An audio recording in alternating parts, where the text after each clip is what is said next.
Bonjour, puis bienvenue tout le monde à un autre webinaire de Toyota Lifto. C'est le 9e de la série. On a commencé à faire ça quand que la pandémie a commencé pour se rapprocher de nos clients, répondre aux plus de questions que vous pourriez avoir de possibles. Tous nos webinaires sont disponibles sur notre chaîne YouTube. Vous faites juste aller sur YouTube, vous abonner à Lifto. Vous allez pouvoir voir tous nos webinaires un après l'autre. Pendant toute la période du webinaire, vous allez pouvoir aussi poser vos questions comme à chaque fois. Donc, important, si jamais vous avez des questions, vous y allez, gênez-vous pas. De l'autre côté, si jamais on n'a pas le temps de répondre à toutes vos questions, à la suite du webinaire, on va répondre à toutes les questions là, par courriel, sans exception. Donc, aujourd'hui, on reçoit pour la 3e ou 4e fois Pascal Lapierre, qui a beaucoup d'expérience, 13 ans d'expérience dans le chariot élévateur, beaucoup d'expérience en vente aussi. Pascal va nous parler de chariot élévateur de classe 3 aujourd'hui, puis rentrer vraiment dans les détails du classe 3. Donc, Pascal, je te laisse aller. Merci beaucoup. Merci, Martin. Alors, bienvenue tout le monde à ce webinaire qui va traiter de classe 3, donc que j'ai intitulé simplement Démystifions ensemble la classe 3. La classe 3, c'est une classe que tout le monde a déjà vue. Probablement, tout le monde a une machine ou deux de classe 3 dans son entreprise ou dans son environnement, mais c'est dur à catégoriser parce que c'est une catégorie un peu fourre-tout. Donc, dans la classe 3, les classes 3, ça englobe quel modèle, ça englobe quel genre de machine? En gros, ce sont les transpalettes électriques, les gerbeurs et les tracteurs industriels qu'on peut aussi appeler tow tractors. Ça a tous une caractéristique standard, c'est-à-dire que tous les modèles de classe 3 sont entièrement électriques. Donc, si on pense aux transpalettes qu'on pousse dessus, qu'on tire dessus, ou les transpalettes qu'on pousse, qu'on tire, mais qui lèvent électrique, ce ne sont pas des machines de classe 3. Si c'est un classe 3, c'est qu'il est entièrement automatique. Entièrement électrique, pardon. Donc, entrons tout de suite dans le vif du sujet, les transpalettes. Donc, les transpalettes Toyota sont entièrement électriques. Ça permet de déplacer des charges sur une distance courte à moyenne sans effort, et certains sont même équipés pour transporter de longues distances. Ça lève de seulement 6 pouces en général, plus ou moins. Donc, un transpalette, on ne se trompe pas, c'est toujours 6 pouces de levée, ça lève pas. C'est fait pour déplacer des charges. Capacité qui oscille entre 4500 et 8000 livres.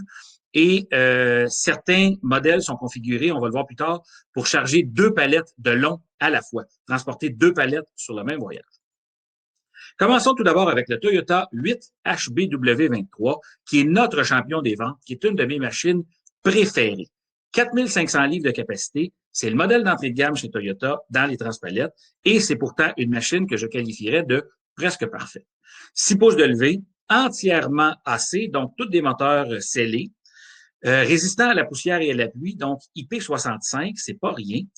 C'est comparable à ce qu'un iPhone peut donner comme protection à la poussière et aux éclaboussures. Batterie et chargeur inclus dans presque tous les cas. Les machines qu'on a en stock ont toujours un batterie pack 24 volts inclus. Configuration 27 par 48, donc 27 pouces de large, 48 pouces de long pour les fourches. C'est toujours des machines qu'on a stock où on en reçoit toujours rapidement. Du côté des options de cette machine-là, bon, ben comment on peut la configurer? C'est pas, on entend souvent ça, là, je veux la machine stock ou la machine qui est standard, mais il n'existe pas vraiment de standard. Il existe le plus vendu, qui est le 2748 avec un batterie pack, mais standard, ça existe comme pas. Il y a plusieurs options. Donc, il y a 33 dimensions de fourche qu'on peut mettre sur ces machines-là jusqu'à atteindre des longueurs de 60 pouces de fourche. Différents batteries packs. Il faut comprendre que le batterie pack standard nécessite un petit peu d'entretien, mais on peut en avoir complètement sans entretien, qu'on n'a pas besoin de vérifier, à des charges profondes. On peut en avoir qui répondent à la norme EE, ou on peut avoir carrément un modèle de batterie et chargeur séparé, un peu comme dans un chariot élévateur classique. On peut bien évidemment avoir la machine en configuration EE. C'est quoi EE? Parce que j'en parle depuis déjà 1 minute sans vous expliquer c'est quoi. La configuration EE, c'est la norme la plus basse de Spark Proof. Donc, c'est une machine qui n'émet pas d'étincelles. Pour des environnements très poussiéreux, où est-ce que la poussière pourrait être éventuellement inflammable, ou où est-ce qu'il y a des gaz en circulation libre, la configuration EE est tout indiquée.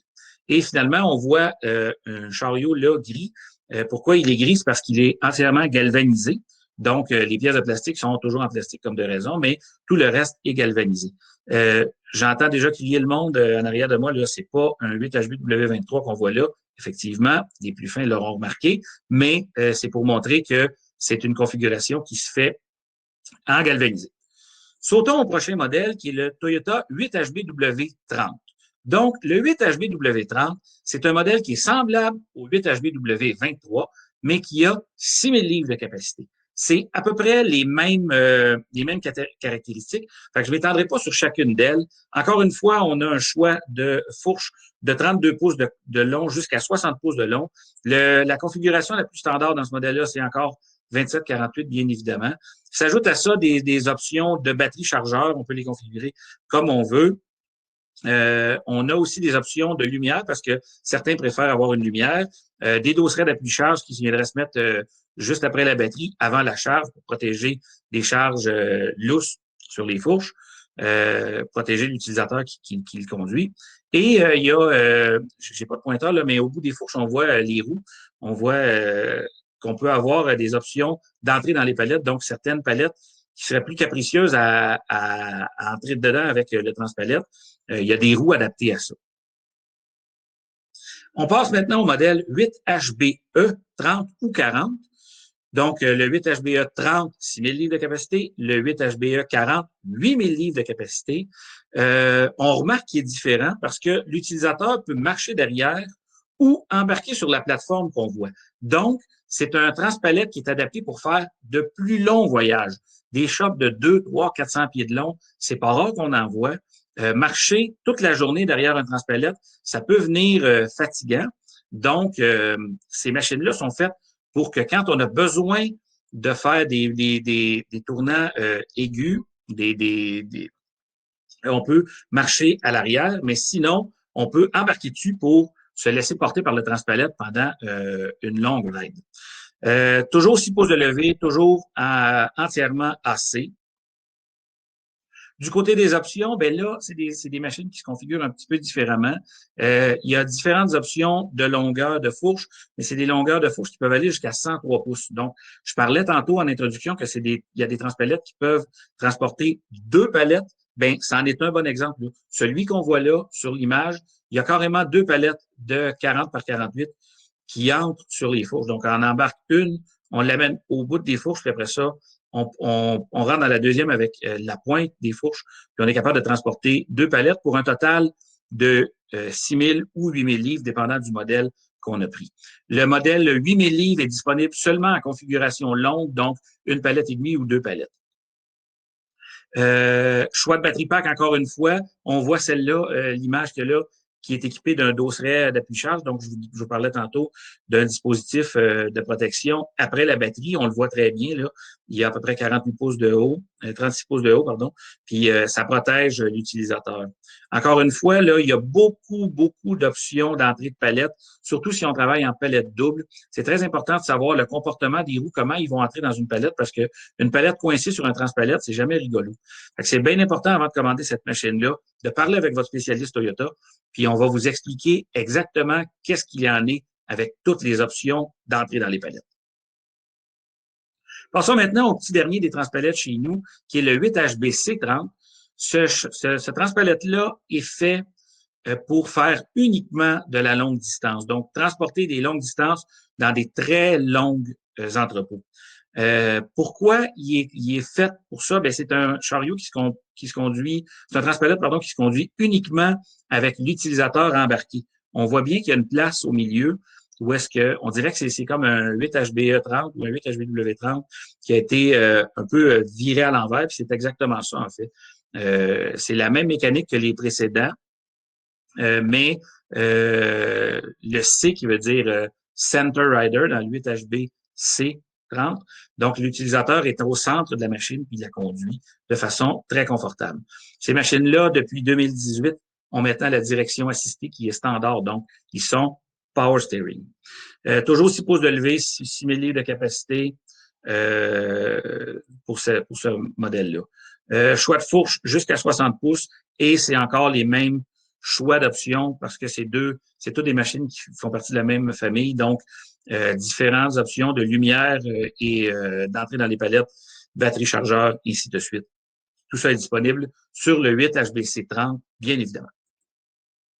Parlons maintenant des gerbeurs, parce que les gerbeurs, c'est cette catégorie-là ou c'est ce type de machine-là qui pose le plus de questions. Les gerbeurs, c'est quoi? Ben, on en voit un bon exemple là. C'est une machine qu'on marche derrière, qu'on opère en marchant, donc cariste debout. En anglais, on appelle ça walk behind, donc marche à l'arrière. C'est un peu un transpalette avec un mât. C'est souvent ce qu'on entend dans l'industrie.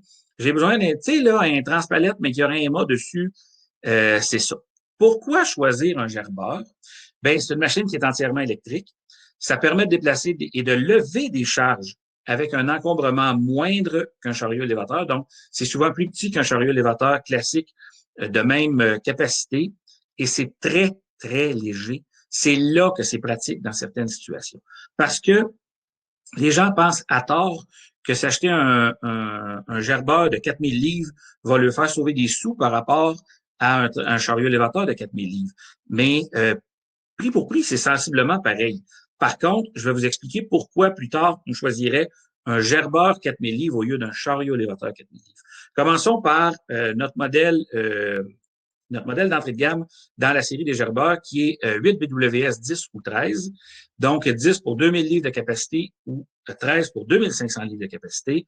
Entièrement assez, encore une fois, souvent appelé transpalette avec un mât parce que les plus fins observateurs auront remarqué que c'est un 8 HBW23, mais avec un mât et des pattes en avant. Effectivement, c'est la même mécanique qu'un 8 HBW23.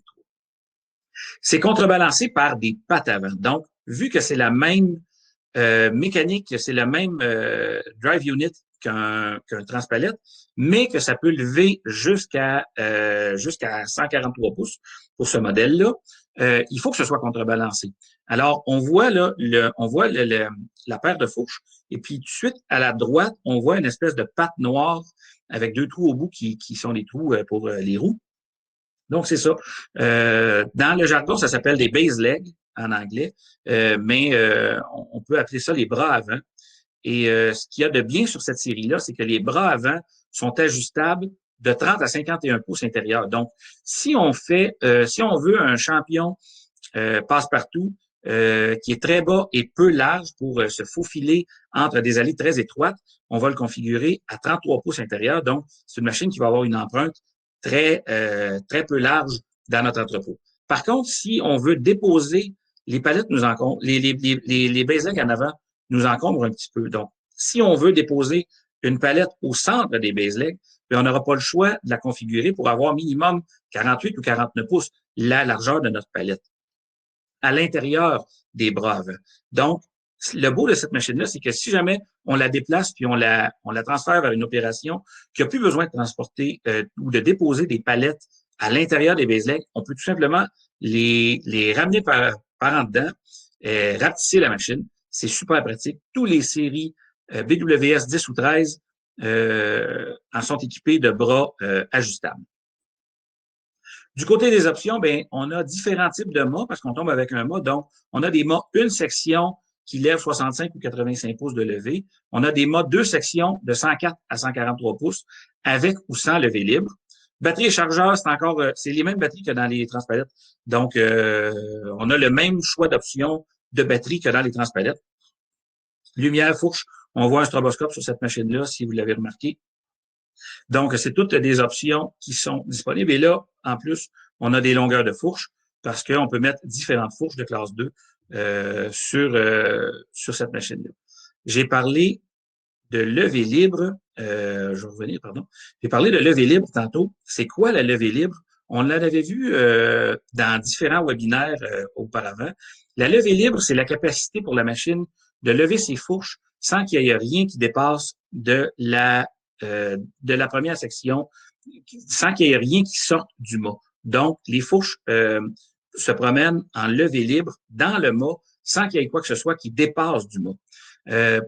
À quoi cette option-là peut être pratique? Ben, comme je vous disais tantôt, c'est des championnes de l'espace, les machines de type gerbeur. Donc, un plafond qui serait très bas. On pourrait travailler à empiler des choses sans accrocher le plafond grâce à la levée libre. C'est très pratique. On passe au modèle suivant qui est le 6BWS 11, 15 ou 20. Donc, le 6BWS, de façon générale, c'est une machine qui est semblable à la série précédente, donc 8BWS, mais c'est le service plus intense. C'est le modèle plus heavy duty. Donc, 11, 15, 20 pour 2200, 3000 ou 4000 livres de capacité. Encore une fois, ça s'appelle transpalette avec un mât. C'est contrebalancé par des bras avant, toujours des base legs, mais les bras avant sont fixes. Vu que c'est le modèle plus heavy duty, l'ajustement n'est pas possible. Donc, quand on commande cette machine-là, encore une fois, c'est de parler aux représentants Toyota, de s'assurer qu'on comprend bien tout ce que la machine va faire pour commander la bonne machine. Parce que si vous avez prévu déposer des palettes à terre, puis qu'on l'a configuré avec une configuration 32 pouces, puis les palettes accrochent dans les base legs, c'est très frustrant. Sur cette machine-là, on peut avoir un side shift, donc les fourches qui tassent hydrauliques de gauche à droite en option. Donc, dans les options, on tombe avec des mâts 3 sections qui peuvent atteindre jusqu'à 189 pouces. Donc, si vous avez suivi les webinaires précédents, 189 pouces, c'est une dimension qui est standard chez Toyota, qui est la plus vendue, en fait. Là, c'est nos mâts 3 sections ont tous à peu près 189 pouces quand ils sont en stock. On peut les configurer différemment, mais 189 pouces, c'est une mesure qui est répandue chez nous. Donc, les mâts 3 sections peuvent avoir une levée libre ou sans levée libre. Encore une fois, choix de batterie, choix de chargeur, choix de lumière, choix de fourche, choix de longueur de fourche. Tout ça se configure selon vos besoins et votre utilisation. J'aimerais vous mentionner pourquoi, c'est là qu'on est rendu, pourquoi quelqu'un choisirait un gerbeur au lieu d'un chariot élévateur. Donc, pourquoi un gerbeur au lieu d'un transpalette? C'est bien simple. Le transpalette transporte, mais le gerbeur transporte élève. Donc, c'est super avantageux. Pourquoi un gerbeur au lieu d'un chariot élévateur? Ben, c'est une question de poids. Les deux machines, si on prend un 3 roues équivalent, ils vont lever 4000 livres tous les deux. Puis une fois qu'on a mis l'utilisateur au bout de la poignée, puis que la poignée est penchée à 45 degrés pour que l'utilisateur conduise, ben l'empreinte dans l'entrepôt va être à peu près la même. C'est à peu près la même longueur, quelques pouces de moins là, pour un gerbeur par rapport à un chariot élévateur. Par contre, c'est des machines qui sont 2 à 3 fois plus légères qu'un chariot élévateur équivalent. Donc, quand on travaille sur un vieux plancher, on le sait, là, il y a des vieilles usines qui sont encore en super bonne condition au Québec, qui ont des planchers de bois, qui sont pas nécessairement adaptés parce que lors de la construction, il n'y avait pas de chariot élévateur qui passait là. Maintenant, il y en a. On veut lever à une distance raisonnable, respectable, disons 189 pouces, mais on n'a pas la capacité du plancher pour faire passer un chariot élévateur, mais un gerbeur tombe une option intéressante. Ou une place où est-ce qu'on aurait besoin de passer dans des portes très, très basses. Les gerbeurs sont moins hauts que les chariots élévateurs aussi pour capacité égale. Donc, celle avec un mât 189 est quand même 6 pouces plus bas qu'un chariot élévateur avec un mât pareil. Donc, là aussi, ça tombe intéressant. Parlons maintenant du 6BWR15. Donc, le 6BWR15, c'est une machine assez spéciale. C'est un gerbeur contrebalancé par des pattes, mais qui est équipé d'un reach à l'avant. Donc, un reach qui est, le vrai terme français, là, c'est pantographe. Mais un reach, c'est la capacité d'avancer ou de reculer les fourches pour aller porter de quoi dans une tablette plus loin ou plus proche. Donc, si vous travaillez en industrie avec des reach, vous savez déjà comment ça fonctionne. Mais ça, c'est un gerbeur équipé d'un reach. Le reach a un déplacement de 24 pouces, 3000 livres de capacité au bout des fourches extensionnées à 24 pouces. Les base legs avant sont fixes. Encore une fois, on peut les ajuster de 32 à 50 pouces. Et c'est des machines qu'on peut avoir un side shift en option. C'est les mêmes mâts que la série 6BWS qu'on a vu tantôt. Donc, mât 2 ou 3 sections, 104 à 189 pouces, free lift, levé libre sur les 3 sections en option. batterie, chargeur, lumière, longueur de fourche. Encore une fois, c'est toutes les mêmes options qui se répètent. Mais c'est bien important, même si on en parle depuis un bout, de bien comprendre que chaque machine doit être bien configurée pour faire le travail correctement chez vous. Terminons avec le 6BWC 10, 15 ou 20. Si vous le remarquez, si vous le regardez, là, vous pensez que vous rêvez parce qu'on dirait une vieille machine. Effectivement, c'est une technologie qui est connue et reconnue depuis fort longtemps. C'est un gerbeur qui est contrebalancé par un contrepoids et la batterie. Donc, on pourrait quasiment dire que c'est une machine 3 roues, mais que le conducteur marche derrière. C'est encore une fois, c'est un modèle service intense. Pourquoi on choisirait ça? Bien, encore une fois, c'est une question de poids et une question d'encombrement. À capacité égale à 4000 livres, cette machine-là est beaucoup plus courte, est beaucoup moins large qu'un chariot élévateur. Elle est sensiblement plus légère aussi. Elle n'est pas nécessairement beaucoup moins chère, mais c'est une machine qui peut être championne sur des mezzanines ou pour passer dans des portes très étroites ou très basses et très étroites, parce que elle n'est pas contrebalancée par des pattes. Elle est contrebalancée par un contrepoids et la batterie. Donc, ça charge exactement pareil comme un chariot élévateur de classe 1, 4 ou 5. Donc, on entre direct dans la palette sans être encombré par des base legs, par des pattes de chaque côté à l'avant. Donc, c'est super pratique. Comme je vous dis, là, c'est vraiment une question d'encombrement puis de poids. C'est là que ces machines-là brillent. Sur cette machine-là, encore une fois, différentes fourches, différentes options et le side shift est en option. Encore une fois, on a les mêmes mâts que sur les séries précédentes. Par contre, les séries à 2 sections ont aussi en option une levée libre dessus, de même que les 3 sections aussi. Puis je m'étendrai pas sur le sujet des batteries, lumière et chargeurs, on en a encore en masse parlé dans les slides précédentes. Terminons avec la 3e subdivision de la classe 3, qui sont les tracteurs industriels. Les tracteurs industriels, c'est entièrement électrique et ça permet de déplacer des charges sur des remorques. Donc, on accroche, excusez les anglicismes nombreux aujourd'hui, là, mais on accroche un trailer ou une remorque et puis on l'attire sur une distance. Ça permet de franchir de longs trajets avec du stock sur roue qui n'est pas nécessairement pelletisable. On a un bon exemple là, sur l'image, là, l'espèce de chariot industriel qui est là avec des boîtes dessus.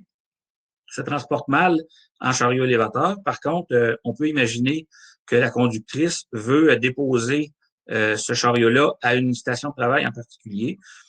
Donc, cette machine-là est tout indiquée. Cette machine-là peut aussi faire des trains pour faire des commandes, pour approvisionner certains postes de travail.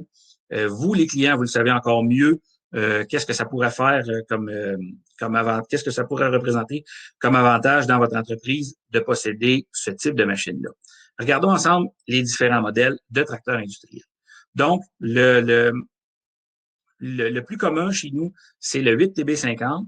Oui, vous l'avez remarqué, c'est un transpalette, pas de fourche. Effectivement, c'est exactement ça. 10 000 livres de capacité de traction, roue d'intérieur, utilisateur debout, entièrement électrique, power steering standard sur ces modèles-là.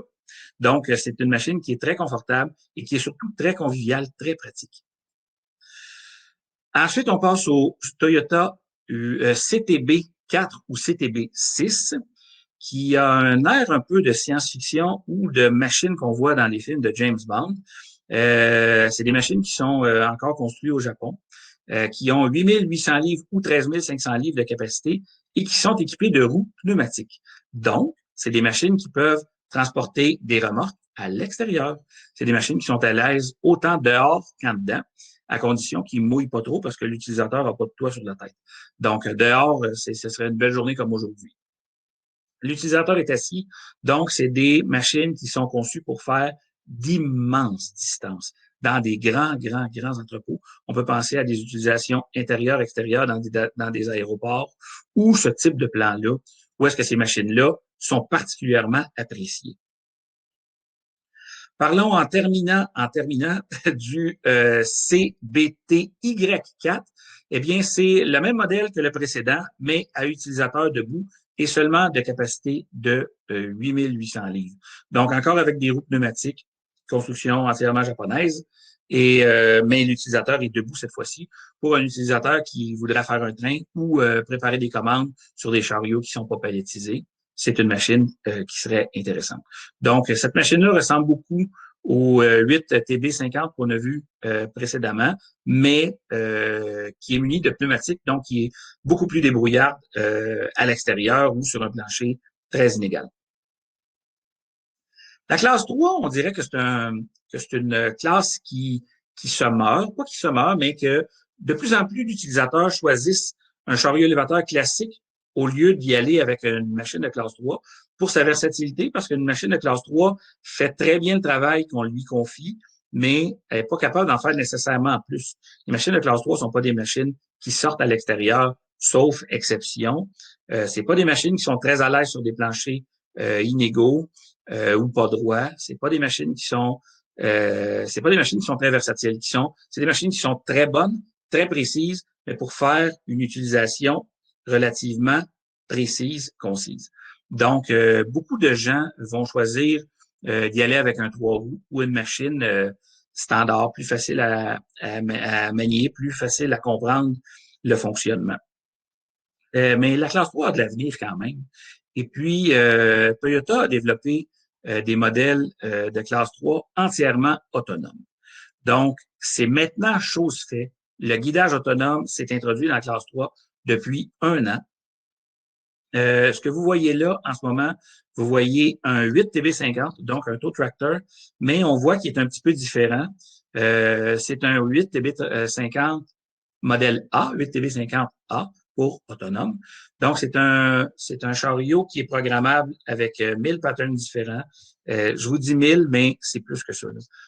C'est une machine qui, une fois programmée, fonctionne avec un lidar et lit la surface du plancher et la surface environnante. C'est très sécuritaire pour les piétons et cette machine-là peut répéter une opération encore et encore toute la journée sans se fatiguer, sans s'arrêter, sans aucun contrôle humain. C'est ce qui est le fun avec ces machines-là, je tiens à le dire, c'est que ce sont des machines qui sont disponibles dès maintenant, ici au Québec, par nous, parce que ce sont des machines de série 8 qui sont adaptées pour une conduite autonome. Donc, c'est des machines qui sont finalement assez simples. Et il faut savoir que Toyota a acquis Bashton Solutions aux États-Unis, qui fabrique des équipements de logistique avancés, des convoyeurs et d'autres équipements très pointus industriels et d'entreposage. Et c'est eux qui avaient développé cette technologie-là de machines autonomes. Donc, c'est eux qui nous ont aidés à greffer ça sur ces 2 premiers modèles-là. Mais je vous dis qu'il y a beaucoup de modèles qui vont suivre dans les prochains mois, les prochaines années. Donc, restez à l'écoute, restez en contact avec Lifto toujours. Il y a de plus en plus de machines qui vont être autonomes. Je termine ma présentation en vous parlant du 8HBC40A, qui est un transpalette Center Rider, comme on a vu précédemment, mais qui a le choix de se conduire manuel ou de se conduire de façon totalement automatisée. Donc, je pense à un client dans mon territoire à Drummondville qui voulait faire une opération à répétition, sans arrêt, vider une machine plusieurs fois par jour, puis toujours mettre les palettes de produits finis à la même place. Bien, un transpalette comme ça peut être facilement envisageable pour faire le travail. Donc, c'est ce qui termine la présentation des machines de classe 3 disponibles chez Toyota. Je vous remercie beaucoup de m'avoir écouté. À toi, Martin. Pascal, c'était vraiment, vraiment intéressant. Puis je pense que il va y avoir beaucoup de monde qui vont devoir retourner sur YouTube et écouter toute cette information-là parce que le webinaire d'aujourd'hui, il y en avait beaucoup d'informations. J'ai quelques questions qui est venue pour toi. J'en ai une qui me dit, je travaille sur des planchers mouillés. Est-ce que Toyota fabrique un transpalette qui ne spinne pas? Ah, ben c'est une excellente question. À vous qui avez posé cette question-là, félicitations.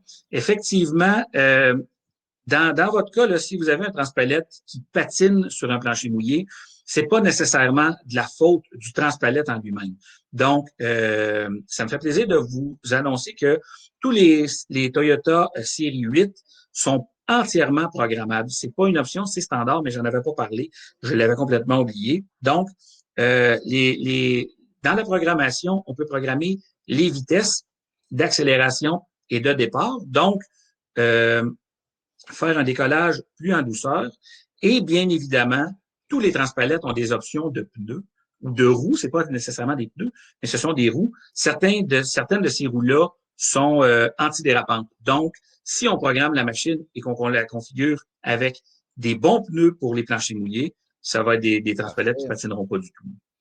C'est C'est la juste une question de réponse. configuration. Deuxième, c'est est-ce qu'il y a des gerbeurs qui peuvent lever plus de 4000 livres? Écoutez, chez Toyota, on n'en fait pas pour la simple et bonne raison qu'il faut penser qu'à 189 pouces, on peut offrir un gerbeur jusqu'à 4000 livres à 189 pouces. Donc, à 189 pouces, l'utilisateur n'a pas de toit au-dessus de lui. Il est complètement à l'air libre. Donc, dépasser ça, l'utilisation d'un chariot élévateur classique avec un toit de protection est tout indiqué. C'est pour ça que non, malheureusement, il ne se fait pas de gerbeur plus haut que 4000 livres. Si jamais vous avez besoin d'une application, si jamais vous avez une application et vous avez besoin d'une machine la plus compacte possible, il y a certains chariots élévateurs qui sont très compacts, qui peuvent faire le travail, mais pour plus de 4000 livres, vraiment, il faut se tourner du côté d'une machine plus classique, de classe Parfait. 1-4 Puis, aussi. dernière question, je trouve qu'elle est vraiment bonne. Puis, j'imagine la personne qui a posé ça doit se dire déjà que j'ai de la misère des fois que mes travailleurs pluguent le chariot élévateur pour le charger. Qu'est-ce qu'il y en est des lifts autonomes? Ils se rechargent tout seuls? Est-ce qu'il faut aller les plugger une fois de temps en temps? Comment ça fonctionne? Euh, les chariots autonomes peuvent faire 90 de ce qu'on veut qu'ils fassent tout seuls. C'est-à-dire se promener tout seul, travailler tout seul, mais malheureusement, à l'heure actuelle, il se recharge pas tout seul. Donc, c'est pas tout à fait comme un aspirateur robot Roomba là, qui s'en retourne à sa base et qui se recharge tout seul. Il est capable de retourner, si on le programme, il va retourner au chargeur, mais ça prend un minimum d'intervention humaine en ce moment pour aller le brancher et le débrancher au début des cycles et le mettre en fonction. Mais j'ai pas de misère à croire que Toyota développe des machines toujours plus modernes qui vont éventuellement s'en aller. On peut clairement imaginer qu'il va y avoir des tapis de recharge, un peu comme on pose nos iPhones dans nos voitures, et puis par induction que la machine va se recharger. Je suis convaincu que ça s'en vient. Là. Pour en avoir déjà entendu parler, là, c'est quelque chose qui se travaille. Donc, restez à l'écoute. Dans quelques années, on va probablement parler de ça ensemble. Là. Mais pour l'instant, les machines autonomes, on doit les Merci brancher, beaucoup, les brancher. Pascal. C'est ce qui termine le webinaire. J'espère que tout le monde qui est à l'écoute, vous avez aimé. Comme je disais tantôt, allez vous inscrire sur notre chaîne YouTube. Vous allez pouvoir avoir tous les autres webinaires qui s'est fait avant. Si jamais vous avez des idées de webinaires que vous voudriez avoir, juste nous envoyer un courriel là, directement sur notre site Lifto. Puis ça va nous faire plaisir de répondre à votre question. Merci beaucoup. Bonne journée. Bye bye, Pascal. Merci, Martin. Bye.